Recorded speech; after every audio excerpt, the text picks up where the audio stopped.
Una pregunta corta, pero para nada sencilla. ¿Por qué Japón? ¿Por qué parece que este aumento en las infecciones graves de Streptococcus solo está afectando a Japón? ¿Es porque su población es muy mayor? ¿Tiene algo que ver el COVID? ¿Sus bacterias son, digamos, más fuertes que en otras partes? ¿Están Godzilla o la radiación implicados? Pues, ¿y si os dijera que no es un único factor, sino varios? Bueno, a excepción de Godzilla, espero. Hasta donde yo sé, Godzilla no existe, pero cualquier cosa es posible en este mundo loco. Pues sí, hoy finalizamos la serie de vídeos sobre el Streptococcus A con las dos últimas cuestiones. ¿Por qué Japón? ¿Y qué podemos hacer para prevenir y controlar esta infección tanto en casa como en centros sanitarios? Pero antes de empezar quiero insistir en que hacer podcast en YouTube me supone mucho de mi tiempo libre. Y ojo, que lo hago con mucho gusto, por supuesto. Pero no me conformo con eso. Yo quiero que este canal crezca y para eso ya sabéis que hay que dar de comer al algorrino con unas sencillas acciones, que son suscripción, me gusta, compartir e interaccionar escribiendo comentarios. Con eso tan sencillo podremos hacer que este canal crezca y más gente conozca este mundillo y sobre todo que esté informada. Y ahora sí, empezamos. Soy el profesor Bacterio y bienvenidos a mi canal.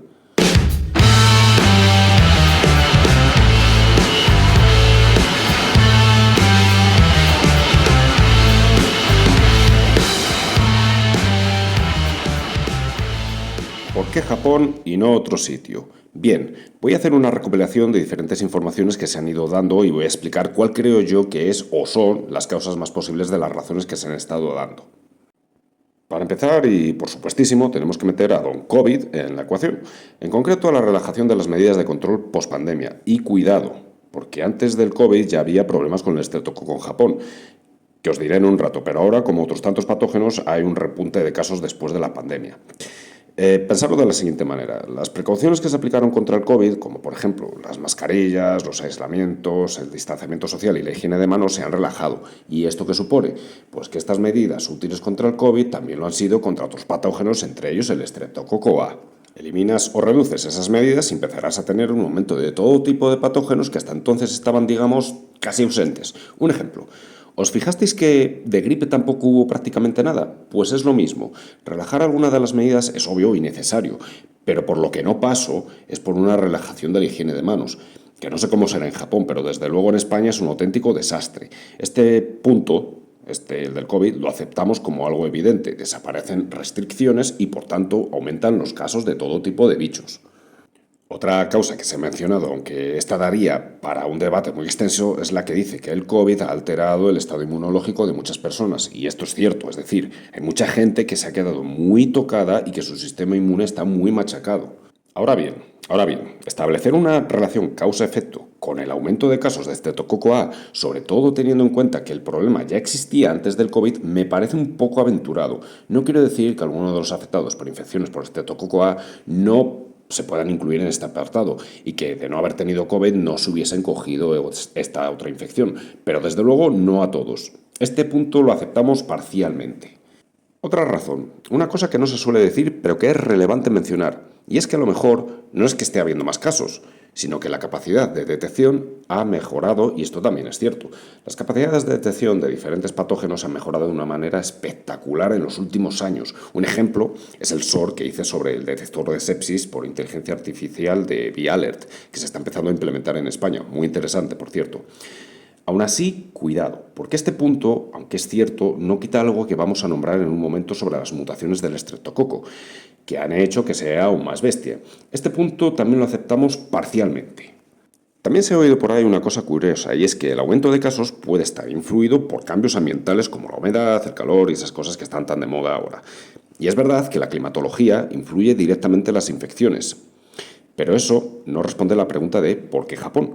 Si la causa fuera climática, ya deberíamos ver casos masivos en otros lugares, y no es así, al menos no de momento. Descartamos este punto por ahora. Lo siento, Greta Thunberg. Y ahora sí viene la gorda y súper interesante, las mutaciones en esta bacteria que han hecho que sea más virulenta y por supuesto el mal uso de antibióticos que al parecer en Japón es un problema a pesar de lo súper desarrollado que es el país. En Japón se han identificado varias mutaciones en las cepas de Streptococcus que podrían estar contribuyendo al aumento de los casos de infecciones graves como por ejemplo el síndrome de shock tóxico estreptocócico del que hemos hablado por cierto en el anterior podcast. Para que esto quede más claro, estas mutaciones incluyen cambios en los genes responsables en la virulencia de la bacteria y en la resistencia a los antibióticos. Os cuento un poco esto sin entrar en mucho detalle porque tampoco es que la genética sea mi fuerte, a decir la verdad, pero sí que os puedo dar generalidades que todos entenderemos. Primero, tenemos mutaciones en un sistema llamado COB-R/S, que lo que hace es regular los factores de virulencia del estreptococo. Parece ser que esta mutación hace que la bacteria tenga más posibilidades de provocar infecciones muy graves al alterar y, claro, aumentar la producción de toxinas. Es en Japón donde se ha aislado esto precisamente. Luego, claro, tenemos la resistencia a los antibióticos, entre ellos a las fluoroquinolonas, los macrólidos o las tetraciclinas. Algunos ejemplos de estos que es posible que os suenen pues serían, por ejemplo, el ciprofloxacino, la claritromicina o la doxiciclina. Aunque hay que mencionar que algún grupo de estos antibióticos no son comunes de usar para el tratamiento de infección por estreptococo, pero es muy importante señalarlo, porque aquí tenemos al menos 3 mecanismos diferentes de resistencia, es decir, modificaciones en los genes de la bacteria que hacen que los antibióticos no funcionen bien o directamente que no funcionen en absoluto. Y esto es importante decirlo, porque estas mutaciones pueden facilitar la propagación de cepas más agresivas de estreptococo, no solo dentro de Japón, sino también a nivel internacional, especialmente debido al aumento de los viajes post-COVID. Por eso es tan importante una vigilancia continua y una investigación para desarrollar estrategias de prevención y nuevos tratamientos, por supuesto. Vale, pero hasta ahora hemos hablado de diferentes posibilidades que lo que han hecho es combinarse hasta aparecer este problemón en Japón. Pero ahora nos tenemos que hacer otras 2 preguntas. ¿Por qué hay tanta resistencia a los antibióticos en Japón y cómo han adquirido estas mutaciones tan bestiales los estreptococos? Pues la respuesta a la primera pregunta os va a sorprender, y es que al parecer en Japón el uso de los antibióticos se parece más al de un país del tercer mundo que a uno del primero. Los médicos allí recetan antibióticos como el que compra caramelos. Y esto por lo visto es especialmente chocante en las mujeres a las que se les receta, atención, hasta un 50% más de antibióticos que a los hombres, sobre todo cuando son jóvenes. ¿Por qué? Pues una de las razones es bastante curiosa. Esto pasa en todas las edades, pero sobre todo en mujeres jóvenes con hijos pequeños. Llevan al crío a la consulta del médico, la madre se queja de síntomas que a lo mejor tiene ella o ni siquiera se queja de nada y el médico prescribe el tratamiento antibiótico al crío que a lo mejor le hace falta o a lo mejor no y ya de paso también a la madre, para por sí. Y esperad, porque viene otro dato del propio Japón. Hasta nada menos que el 60% de los antibióticos prescritos no son necesarios. Ríete tú de las prescripciones en España. Vamos, que aquí lo hacemos genial en comparación. Y eso que algún problemilla tenemos aún, pero vamos, estamos bastante bien en cuanto a prescripción de antibióticos se refiere en comparación con otros sitios. Eso está clarísimo.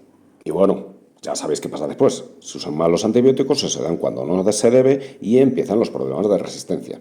Ya hemos hablado en un podcast anterior sobre las resistencias a los antibióticos, pero vamos a recordar un poco cómo se producen. Es decir, cómo una bacteria se puede volver resistente a un antibiótico. La primera forma, ya la hemos dicho, el mal uso de los antibióticos. La segunda forma son los plásmidos y los transposones, que son elementos genéticos móviles y que pueden transportar genes de resistencia entre bacterias, incluso de distintas especies, ¿vale? La tercera son la conjugación y la transformación con la que adquieren genes de resistencia a otras bacterias de su entorno. Por ejemplo, esto puede ocurrir en el cuerpo humano durante una infección mixta o en el medio ambiente. La cuarta sería una mutación puntual y aleatoria que da a la bacteria una ventaja evolutiva y la hace resistente a ciertos antibióticos. Esto lleva pasando desde hace miles de millones de años. Ya sabéis, es lo que conocemos como evolución. La quinta, y muy interesante, es a través de algunos virus bacteriófagos que pueden adquirir genes de resistencia de bacterias cuando las infectan y pasar esos genes a un estreptococo, por ejemplo, cuando a su vez lo infectan. Esto se parece al mecanismo de plásmidos y transposones, pero es importante mencionarlo ya que se va a empezar a oír mucho sobre los bacteriófagos. Escuchar esto, porque vamos a hablar de ellos en el futuro también. Como veis, todos estos factores y otros tantos que no he nombrado, porque entonces nos tiraríamos aquí hasta mañana, han creado la tormenta perfecta para que esté pasando esto en Japón. Pero, como os decía al principio del podcast, esto no es nuevo. Es decir, que no ha empezado a pasar después o por culpa del COVID, sino que viene de antes. Por ejemplo, se han estado registrando un aumento de los casos de síndrome de shock tóxico estreptocócico desde al menos 2017. En ese año se notificaron más de 500 casos, bastante por encima de los años anteriores. Y ahora, una pregunta que seguro que se os ha pasado por la cabeza. ¿Esto va a llegar a España o a otros países cercanos o incluso a Hispanoamérica, para los que escucháis desde allí? Pues en el momento que escribo esto, parece que no se ha encontrado una cepa específica de Japón, aunque sí que han aumentado los casos de infecciones invasivas por Streptococcus en Europa. Es un problema, por supuesto, pero no es tan problemático como el de Japón. Ahora bien, aquí os digo las cosas como son y con seriedad. Ya sabéis la cantidad de movilidad internacional que hay, lo rápido que se mueven los patógenos y los problemas sanitarios que está habiendo en todas partes. Es decir, que en mi opinión es cuestión de tiempo que empecemos a ver estas cepas en nuestros países, salvo claro que Japón consiga controlarlo por completo, algo que también veo complicado. Y esto de control me viene muy bien para la siguiente y última sección. ¿Qué hacemos en centros sanitarios o si tenemos un caso de esta bacteria, por ejemplo, en nuestra casa? ¿Cómo podemos controlarla? Bien, vamos a ello. Esta es mi parte favorita, para qué engañarnos. Años trabajando en este ámbito crea una especie de relación de amor-odio. Amor, porque es súper interesante conocer y pensar qué tenemos que utilizar contra cada patógeno diferente, y odio, porque luego o no te hacen ni puñetero caso o no se enteran. Y sé que soy un pesado, pero si eres sanitario, métetelo en la cabeza. Higiene de manos. Y esto implica no usar relojes ni pulseritas. Por cierto, respecto a esto, un pequeño inciso. Tengo una pregunta para si hay al otro lado un sanitario escuchándome. ¿Se está fomentando el uso de algún tipo de reloj de muñeca específico desde alguna organización sanitaria? Lo pregunto porque me he fijado que en los hospitales, sobre todo enfermería, llevan unos relojes que ocupan medio brazo y son todos muy parecidos. Vamos, que poca higiene de manos se puede hacer llevando esto. Por favor, si sabéis algo, decidlo en comentarios porque esto habría que pararlo. La verdad es que es un desastre y es muy indignante lo que pasa aquí con la higiene de manos, pero, en fin, sigamos. El estreptococo es sensible al alcohol gel, pero como siempre, si se ha estado en contacto con fluidos corporales hay que usar agua y jabón, y sobre todo hacerlo entre pacientes, salvo claro que queráis transmitir esta bacteria a más gente. Los guantes. ¿Qué decir de los guantes? ¿Qué leches no se entiende que aunque se lleven guantes hay que lavarse las manos y además cambiarlo entre pacientes? Antes de que empezara la pandemia, había un debate y se estaba intentando implementar en Reino Unido, quiero decir, que ya no se usasen guantes. O sea, que se usasen guantes, pero en situaciones muy específicas. Por ejemplo, si se estaba en contacto con fluidos corporales o bien si se tenía que hacer alguna técnica estéril, ¿no? Pero, por ejemplo, para tomar la tensión, ¿por qué necesitas llevar guantes entre pacientes? Es mucho más efectiva la higiene de manos.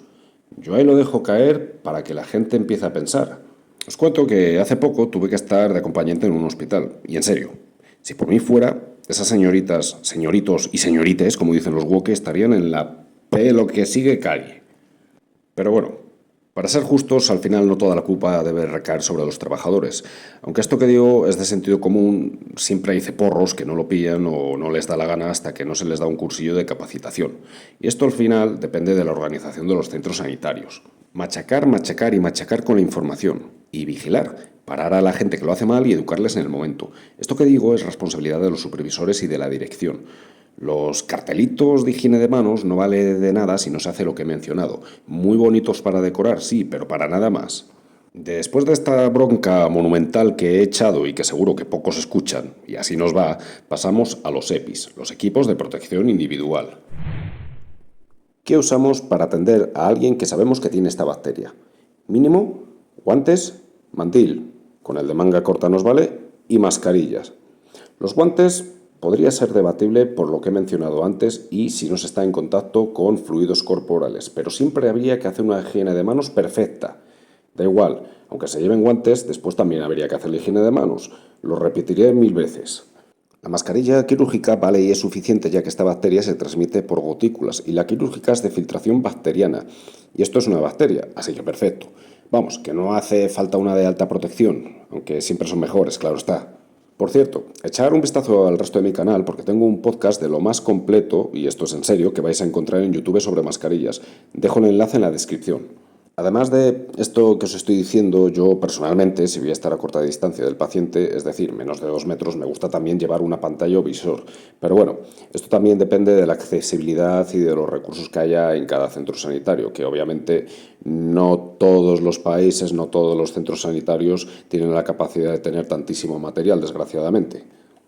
Y dicho todo esto, lo más importante con los EPIs, ya sabéis que no es lo que se usa, sino cómo se usa. Hay que saber ponérselo y quitárselo adecuadamente porque si no hay riesgo de contaminación y por tanto de infección. Y por supuesto, no podemos hablar de los EPIs sin mencionar el aislamiento. ¿Hay que tener a estos pacientes aislados? Pues si sabemos o se sospecha que tienen esta bacteria, desde luego que sí. Otro tema son los portadores asintomáticos, que es bastante más complejo, pero ya sabéis que esto va de minimizar riesgos, no de eliminarlos por completo. Eso es muy difícil. Bien, la habitación de aislamiento no es necesario que sea de presión negativa. Ahora, si sobran esas habitaciones, pues mucho mejor, oye. Lo que sí que es necesario es que al menos tengan una precámara donde los sanitarios puedan ponerse y quitarse los EPIs adecuadamente y con tranquilidad, y además donde se puedan lavar las manos y limpiar el equipamiento. Digo limpiar el equipamiento porque lo ideal es que en una habitación de aislamiento esté todo el equipo disponible y que no salga de ahí, pero no siempre es así, y a veces hay que limpiarlo después de su uso. La verdad es que, pensándolo bien, al decir esto es una pena la falta de recursos que hay. Al final, se gasta más tratando infecciones que se podrían evitar solo porque quieren ahorrarse unos euros en algo más de equipamiento. Como veis, una grandísima falta de visión a largo plazo. Vale, bien, pero esto que he dicho es solo para un paciente, pero a veces tenemos a dos o más pacientes si es que se ha producido un brote. Y en ese caso, y si estamos seguros que es la misma cepa, se les puede poner juntos para optimizar recursos. Idealmente, si son varios, pues se debería asignar a un profesional sanitario específico para estos pacientes. Aunque esto de nuevo es el mundo de Yupi y pocas veces se da. Pero bueno, yo os digo todo lo que sería ideal para que lo penséis. También hay que hacerse una pregunta importante en este momento. ¿Cuánto tiempo tienen que estar aislados estos pacientes? Esta pregunta es importante para este patógeno en concreto, y es que depende del antibiótico. Cuando estos pacientes empiezan con el antibiótico correcto, hay que contar 24 horas. Después pueden salir del aislamiento, limpiando todo, por supuesto. Ahora bien, no sé si os habéis fijado que he dicho el antibiótico correcto, porque a veces ocurre que se empieza con el antibiótico que generalmente funciona, pero resulta que ese estreptococo es resistente y el antibiótico no ha hecho nada. Y por tanto el paciente sigue siendo infeccioso. Por eso es mejor esperar a la analítica que se debería hacer a las 24 horas y ver si la infección va remitiendo. Si es así, estupendo, paramos el aislamiento. Si no es así, entonces hay que continuar con el aislamiento hasta que se dé con el antibiótico correcto y empezar a contar el tiempo de nuevo. Ya veis que no es tan fácil como pudiera parecer. Perfecto, tenemos esto claro, ¿no? Luego nadie hace ni puñetero caso, pero bueno. Vamos ahora con otro de los grandes retos en la infectología, la limpieza. Y la pregunta es, ¿qué usamos para limpiar las superficies de una habitación donde haya un paciente con esta bacteria? Con semejante bicho deberíamos quemar prácticamente la habitación, ¿no? Pues no, estamos de suerte porque esta bacteria es relativamente fácil de eliminar con productos de limpieza. Por fin algo positivo. Una toallita que contenga algo de lo que os voy a decir será eficaz, y si es una toallita universal como las que os voy a nombrar, perfecto. Las de alcohol, que desgraciadamente son muy habituales en los hospitales, supongo porque son más baratas, a mí personalmente no me gustan por experiencia y por estudios que he leído. Secan demasiado rápido, por lo que no matan todo lo que deben matar, y para ciertos patógenos no es que no los mate, sino que encima les ayuda a establecerse. Aunque es cierto que para ciertas máquinas muy sensibles muchas veces no queda otra que usar toallitas de alcohol, porque cualquier otro producto las puede estropear. Pero lo primerísimo y esencial es eliminar la materia orgánica y suciedad de las superficies antes de aplicar desinfectante o toallitas. Esto sobre todo es aplicable a zonas muy expuestas como pudieran ser el baño o equipos que hayan estado expuestos a fluidos corporales. Se puede hacer con toallitas que contengan detergente. Si esto no se hace, disminuye la eficacia de los productos o toallitas desinfectantes, que es el siguiente paso en el proceso de limpieza. Y la pregunta es, ¿qué otros productos son eficaces contra esta bacteria? Pues por suerte casi todo. Vamos a por ello. El primero que tenemos es el archiconocido cloro, que con una concentración del 0,1 al 0,5% es efectivo. Pero cuidado con este, es para superficies duras y sin poros, y no lo echéis en ciertas máquinas porque se fastidian. Además, realmente, después de que el cloro se haya secado, hay que volver a usar bien toallitas con detergente o bien agua, porque si no la superficie en la que se ha echado el cloro acabará deteriorándose. Es de lógica, pero todo hay que decirlo en esta época que vivimos. Otro producto que también podemos nombrar y que tampoco me gusta mucho, igual que no me gustan las toallitas de alcohol, es el peróxido de hidrógeno, agua oxigenada para los amigos. En una concentración del 3 al 6% es efectivo. Pero ¿por qué no me gusta? Pues porque es muy húmedo y tarda mucho en secarse y de nuevo para máquinas caca de la vaca paca. Pero bueno, para casa está bastante bien. Ahora sí, el mejor o los mejores, compuestos de amonio cuaternario y ácido peracético. Si encontráis unas toallitas que contengan estos productos, y deberíais verlos en los hospitales, pero de nuevo sé que no siempre es así, pero si los veis, a partir de ahora son vuestras mejores amigas, salvo de nuevo en casos de equipos muy sensibles. La verdad, ya sabéis que siempre tiene que haber algo que se estropea con nada, puñeteras máquinas. En cualquier caso, en un centro sanitario todo el equipamiento, colchones, sillas y en general casi todo, salvo sábanas y mantas, por razones obvias, deberían estar hechas de material no poroso, porque si no es así la limpieza no va a ser la adecuada. En el Reino Unido, donde yo trabajé, aunque ya era bastante raro la verdad, todavía se podían encontrar zonas del hospital con moqueta. ¿Os podéis imaginar lo guarro que es eso? Pues es el mismo principio que, por ejemplo, con una silla de tela. Y por favor, otra cosa que es de sentido común, pero es importante decirla, para usar estos productos, usar EPIs. Y si usáis cloro, mejor ventana abierta y siempre usarlo con agua fría. No caliente porque si no se producirán gases de cloro y no es nada agradable. ¿Recordáis a la socorrista tóxica? Pues por ahí van los tiros. La conclusión respecto a la limpieza y eliminación de este patógeno es que hay muchas opciones, pero hay que saber qué usar y cómo usarlo. Y ya, por último y para terminar, unas pequeñas recomendaciones para casa, sobre todo para los que tengáis críos, y ya con esto os dejo tranquilos. Las recomendaciones para los que estéis en casa podemos resumirlo en lo siguiente. Poco podéis hacer. Sí, señor, toma optimismo, apaga y vámonos. Venga, ahora en serio, hay pautas, pero lo cierto es que si convives con alguien colonizado con una infección activa de este patógeno es complicadete, pero vamos allá. Lavarse las manos y todo el cuerpo. Hay jabones, tanto para manos como para la ducha, que contienen clorhexidina. Es una opción a considerar si alguien tiene la bacteria, aunque hay gente que si tienen problemas de piel puede empeorar con la clorhexidina, así que mucho cuidado con eso. Otra opción que a mí personalmente me gusta bastante es un producto que se llama Octenisan, que es más amable con la piel. Y no, nadie me paga por decir esto. Es triste, pero es así. Eso sí, el Octenisan para uso tanto hospitalario como personal, pues es un producto, digamos, carete, si se compra habitualmente. Pero al final hay que pensar que si con esto previenes otras infecciones, pues seguramente al final acabe saliendo más barato. Dicho esto, mucho cuidado con las heridas. Si el crío o alguien de la familia tiene, por ejemplo, una faringitis estreptocócica y el propio infectado o alguien allegado tiene una herida fresca, hay que tenerla bien limpia y, a ser posible, cubierta por lo menos mientras estén frescas. Y a la mínima señal de infección, a buscar asistencia sanitaria. ¿Queda esto claro? Perfecto, porque lo que voy a decir ahora puede que genere críticas, y es que en un mundo ideal lo mejor sería un autoaislamiento, pero ya lo sé, los trabajos no dan facilidades, ni la sociedad tampoco. Tanto el hombre como la mujer tienen que trabajar para conseguir bastante menos de lo que ganaba uno solo antes, y los niños al final acaban en la guardería. Ojalá lleguemos a un punto donde todo sea chupi guay y se pueda hacer esto, quién sabe, quizá con robots y con las inteligencias artificiales.